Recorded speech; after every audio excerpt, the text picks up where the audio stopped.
Did you know that these days, people trust online reviews as much as a personal recommendation from friends or family?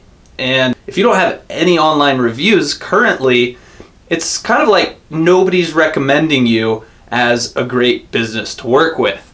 So let's talk about how to fix that. I'm going to walk you through how to actually collect online reviews from your happy customers.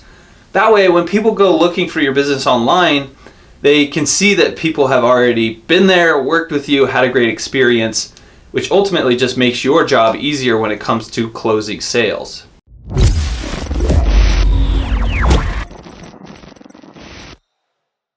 Did you know that over 90% of consumers check online reviews before making a purchase?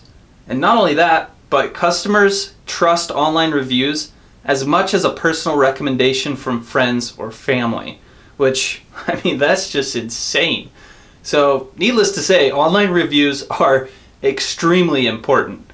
Look, I've seen customers decide to work with a company just based on their online reviews. In fact, I've done that myself. I don't know about you, but it makes sense because if dozens of people are talking online about how awesome your company is, they're taking time out of their day to leave a review, it's probably because they're having a great experience. So by collecting a consistent stream of positive online reviews for your business, you can show potential customers that you're a great company to work with before you even talk to them. But how exactly do you even go about collecting online reviews in the first place? Well, that's what I'm going to show you in this video. So let's jump into it. Now, before we jump into things, it's important to note that there are a few different platforms that you can collect online reviews on. Some of these platforms are actually tailored to very specific industries like Houzz or Home Advisor, for instance. Those are both tailored to contractors or people in the construction industry. So I advise that you use whichever platforms suit your needs best, whether it be using platforms like Houzz or Home Advisor or Yellow Pages or Better Business Bureau. Each different business will have some of these platforms set up. For some businesses, they won't really be that relevant. But for most businesses, there are three main properties that you want to focus on. And those would be Google, Facebook, and Yelp. Each of these platforms is set up slightly different, but for the most part, collecting reviews on each of these platforms is going to be pretty much the same. If you don't already have these properties set up, then you'll need to go ahead and get them set up before you're able to actually collect online reviews on these platforms. Now also keep in mind that we do offer this as a service. So if you prefer to have us just set these platforms up for you and help you actually generate positive online reviews from your past customers, and you can learn more by visiting the link down in the description. But if you want to do this yourself, let me just go ahead and walk you step by step through the entire process. Okay, so just to give you a high level view of how this is going to work, I've gone ahead and set up our example business, Chicago Dentist, on our reputation management platform.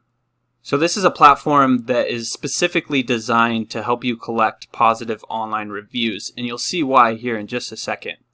But basically, once a customer has worked with your business, what would happen is we would add them to the system, and the system will go out and it will send them an email that says, hey, let us know how we did, and a little bit more information. But it's basically asking people to give feedback about their experience working with your business.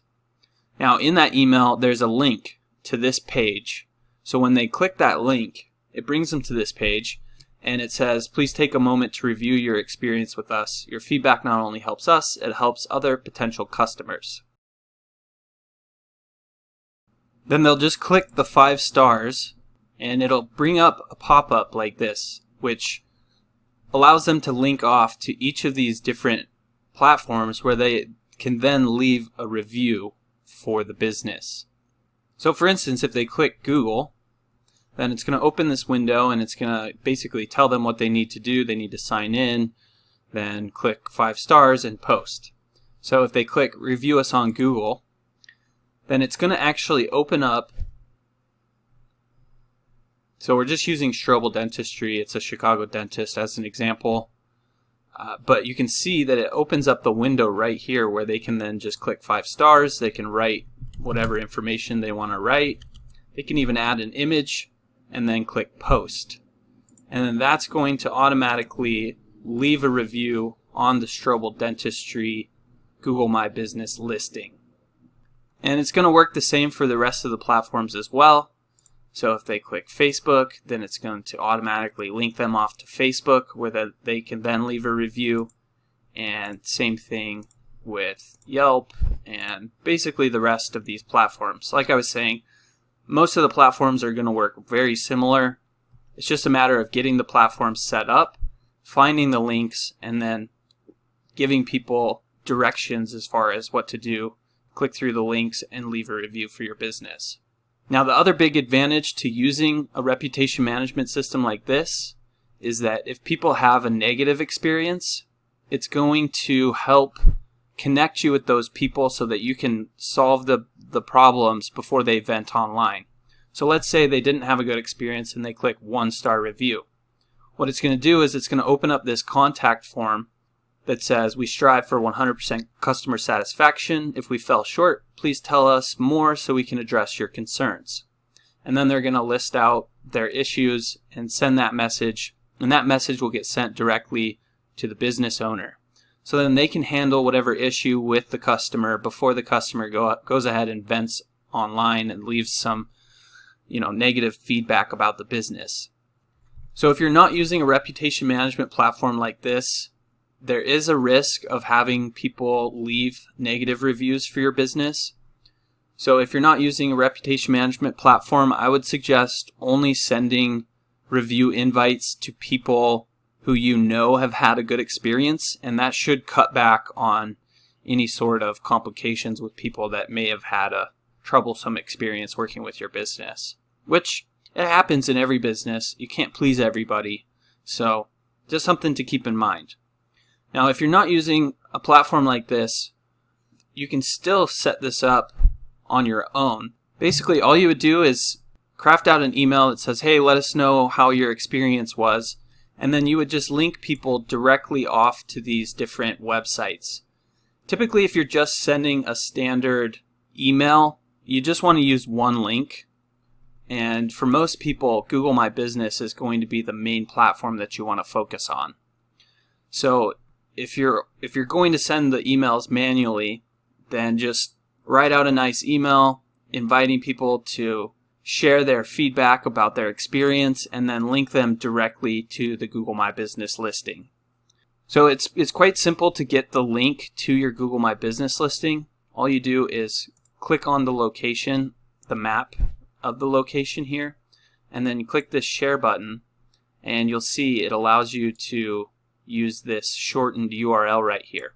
So you can just copy this link and then add that to your email and then send people off to that link where they can then find your Google My Business listing and go ahead and leave a review for your business. So that's pretty much it. Basically, all you need to do is make sure you're set up on the major online review platforms, and then go ahead and send out emails to your past customers inviting them to leave a review, and then drop that link in that email like this one here, and they can go ahead and link off to that platform and leave a review for your business. Hey, thanks so much for sticking around to the end of this episode. I hope that you got a lot of value out of it. If you did enjoy this content, then make sure to tune in to the next episode where we're going to show you how to create a video sales letter that you can then embed on your website to help boost engagement, develop an immediate connection with leads, and ultimately boost your sales to the next level. All right, I look forward to seeing you on the next episode.